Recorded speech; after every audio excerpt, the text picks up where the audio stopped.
Removing and storing your outhouse in the case has a very specific way we do it, and there's a reason for this, to keep it snug inside the case. So undo the latch, flip it open. Now in some cases, the release of the roof may have come free, which is okay because the case is designed to keep the roof pinch closed. So it may be sprung open right when you open it. That's good. That's what you want. Now you're going to grab it by the sides and pull straight up. But let me cover it beforehand. If it is not sprung, the lever in the back you will discover for the first time when opening is in the back side. You just push down on it. That releases the roof. Now grab it by the front and back, not the roof, and lift it straight out of the case, like such. Now to put it back in, you're just going to repeat the action, sliding it down in, and you'll notice when we cover, left first, when we cover the roof, or the outhouse, it compresses the edges into the sides, keeping it solid in there. Then reach down on the lever down here and slide it up, make sure it engages. You're ready to go. Close it, and you're off to the races.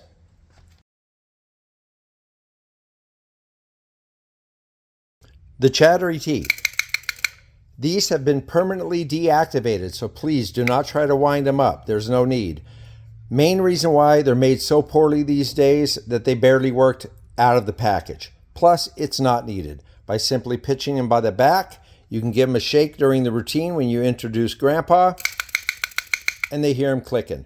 That sound is important that you do that during the routine so they get used to the sound that happens later when he's chewing up the toilet paper.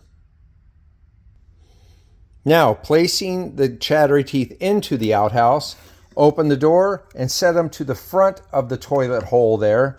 Little thing kind of grabs. There's these little feet here. That gives you an idea. They grab right on. Now you're going to come back to it later when you bring in the toilet paper roll. When you're ready to put it in, make sure you push up from the bottom with your thumb, moving the Gimmick up near the top. Then you can pinch that, move the teeth over to the right, and stick the toilet paper in right here to the front. The reason why it's in the front is you don't want it to obstruct the sound device there. And just shut the door. We'll go over removing the Gimmick out of the tube in another portion.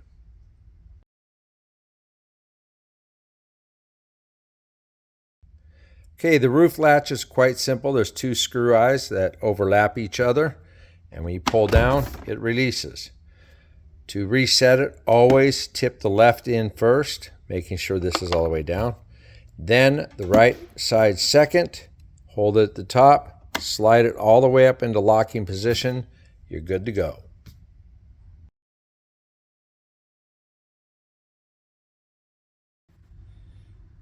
You've been provided a 12-volt lithium-ion battery. It's rechargeable, and it has a Velcro tab on the bottom to remove it out of the outhouse. However, you will not have to do that unless this battery goes bad. Otherwise, it permanently stays in the outhouse. If you do have to replace it, you got your new battery, the way to get it in is to take this cord, make sure it's in that little notch there to clear the way. Place it in straight and kind of a little back angle, and then it's a little snug to get in there, but you'll get it in, push it all the way in.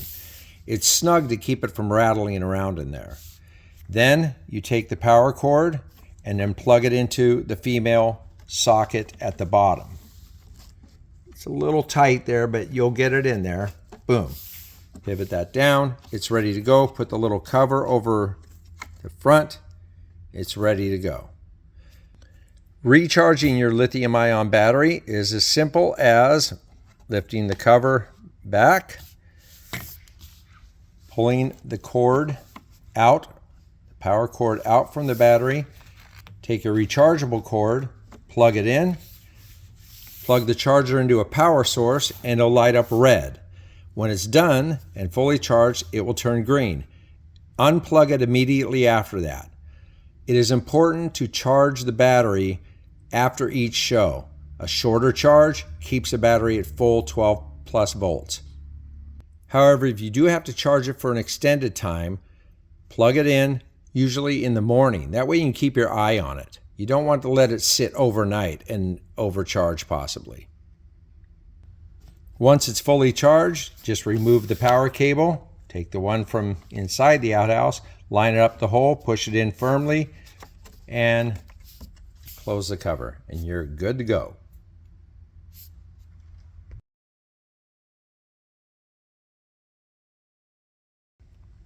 Here you have the blower motor intake. I put a screen on top to keep anything from going inside, upsetting the fan. You want to make sure this stays unobstructed with any of the toilet paper particles or anything else, so you get a good air flow through. So make sure that thing stays clean. Oh, and try not to push in on it.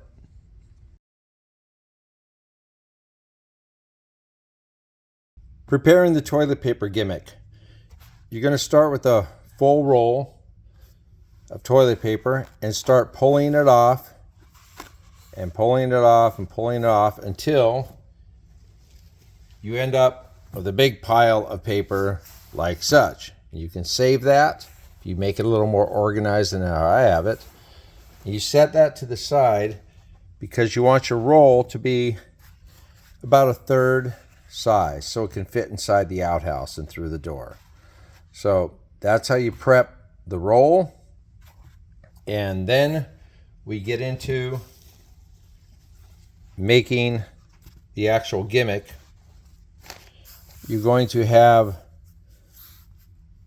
the sheets that you'd pulled off. If you're going to do a 3-pip prediction, then you'll tear off 5 sheets. So you'll have an untorn sheet here and an untorn one on the end and 3 pips in the middle. So in this case, that'd be the 3 of diamonds. Diamonds are always the easiest one to tear. So we start with 5.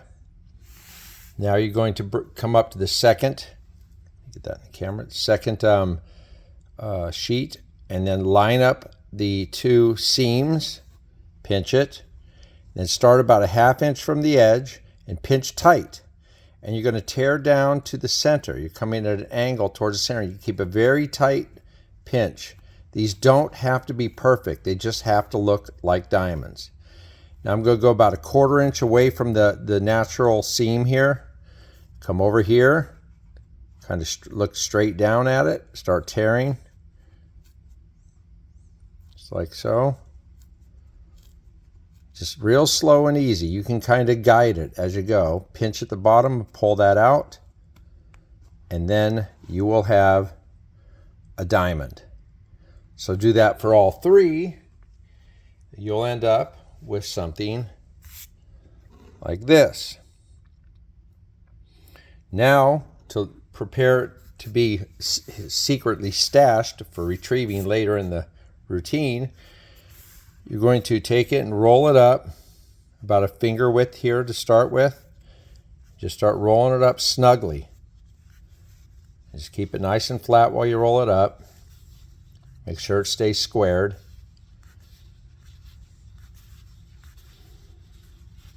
And you roll it all the way up to that point. Grab your paper roll, gently fold it in half, put it down like so into the middle of the container, and it's loaded and ready to go for the reveal, which we'll cover later. Inside the toilet paper roll is hidden a gimmick limiter, let's call it. And that's inserted in. It will be in yours already, the supplied roll. But you'll have to remove it at some point if your roll gets destroyed or damaged. So you can just push it out of there. It's friction fit. To insert it back in, there's a tapered edge. There, you see that? That goes down into the roll. You got to kind of squeeze the paper roll until it looks most circular and just start twisting it in until it starts to fit in, and then push down evenly with your thumb.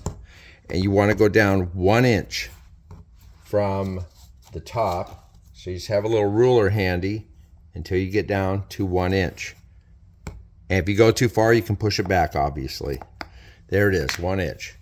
So it's in there. Now, the top side, the deeper side, is where your gimmicked toilet paper goes.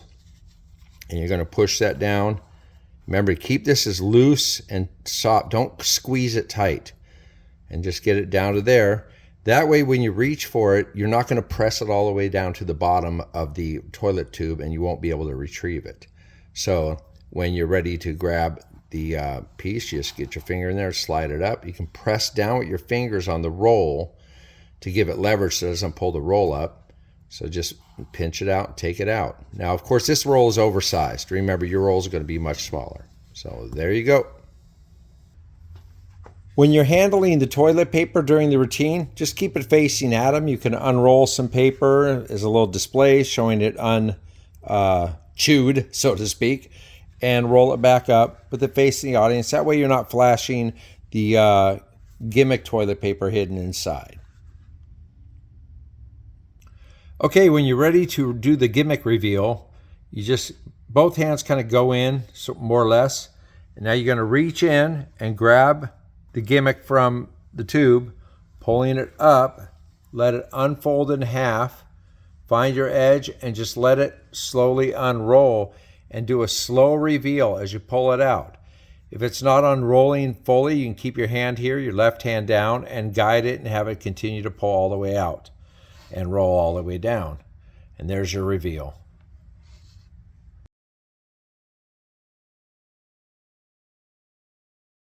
Loading the confetti chamber, simply pull up the top and take loose pinches. Keep it, fairly loose. Just drop it down inside.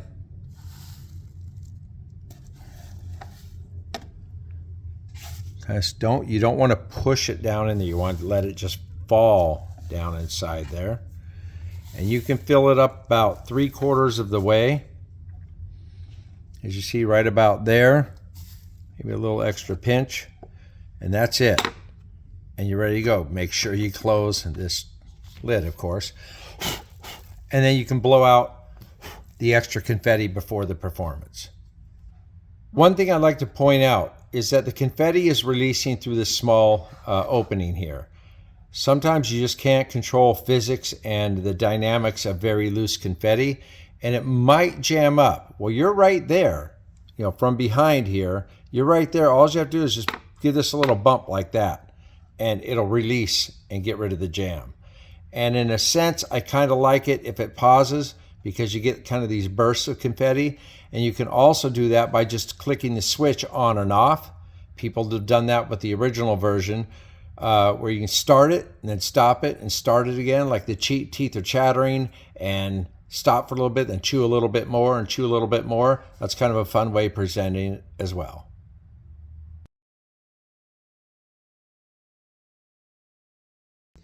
Okay, we're going to cover how to make confetti for your outhouse. You will need a self-healing mat, preferably, or a large wood cutting surface, the roller blade cutter, and a ruled cutter, some sort of straight edge. These work nice. All three of these things can be found at a typical fabric store. Now, most critical is the tissue paper. It must be this lightweight paper, so you can see your hand through it. This is found at gift stores, etc. So it's just wrapping tissue paper is what they call it.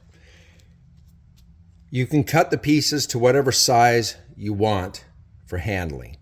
I stack 5 to 7 sheets at a time. So you can stack up the big sheets together, then cut them into batches of smaller sheets. So we just start with this, lay down flat. Now, this is important and it's really critical you follow it. You want to cut in 1/4 inch or smaller strips. But let me back up.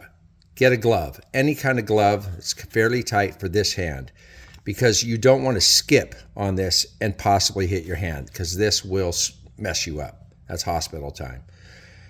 It's always important to keep your hand behind or to far side of the wheel, and you're going to cut forward. Follow these instructions only, okay? You want to keep your hand away from the cutting edge of the blade and the area you're traveling. Safety first. Now, they can be misaligned slightly, it doesn't matter. Now we're pressing firmly down on this. One pass.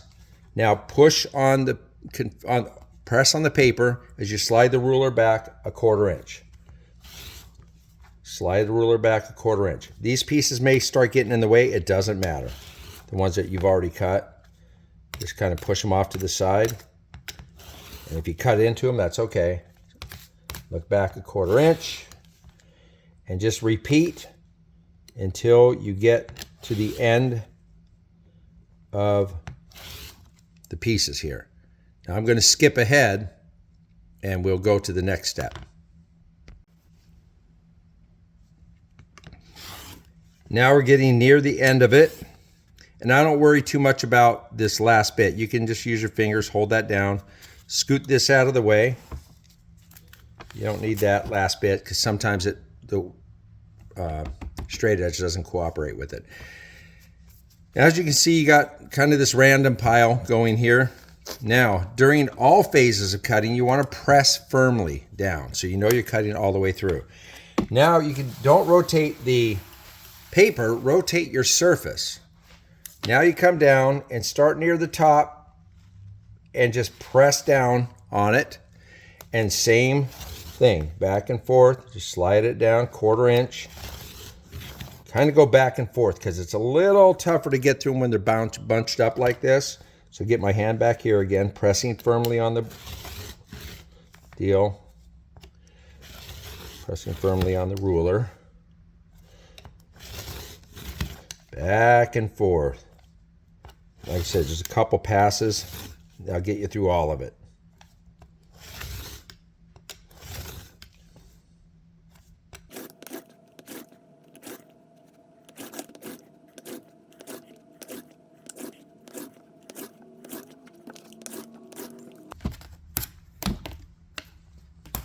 Okay, now we've got a bunch of squares.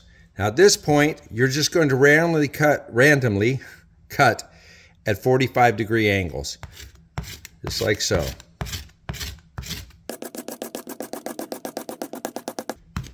Then you're going to go the other way. Try to go about a 1/4 inch apart. And you have your confetti ready. Now, you can use a credit card of any type, whatever you want, or a playing card to scoop it all up and to put it into your Folgers can that I recommended for storage. Remember, you want to fluff the confetti before use and never pack it down. One other note, I mentioned to fill the chamber 3/4 full. That's going to be up to you. That's the max. You can actually go about half full on it. It just depends on how much of a confetti show you want to happen.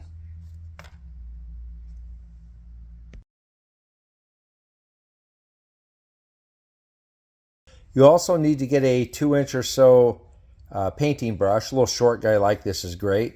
And that's to clean up all the extra confetti that will be flying around so you can sweep it all out for the next performance.